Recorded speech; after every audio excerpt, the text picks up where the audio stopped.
ఎంత చెత్త ఐడియారా. వెహికల్ తీసుకుంటే కాంప్లెక్స్ మెంబర్షిప్ వచ్చేస్తుందా? యాక్చువల్లీ అంత చెత్త ఐడియా ఏం కాదు, మంచి ఐడియానే. ఎవత్తు అది? ఈ స్క్రాప్ ని 100 యూనిట్స్ కి అమ్మడం వేస్ట్, దానితో కొత్త వెహికల్ చేయడమే బెటర్. ఇంపాసిబుల్. ఈ చెత్త నుంచి కొత్త వెహికలా?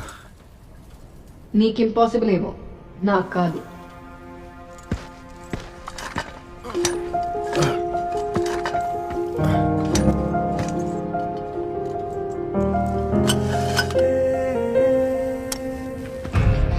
నాకు హెల్ప్ చేస్తే నేను నీకు హెల్ప్ చేస్తా.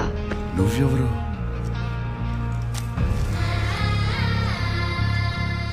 బుజ్జి? యా, నేను బుజ్జి. నీ పేరేంటి? హే, ఐఎమ్ భైరవ.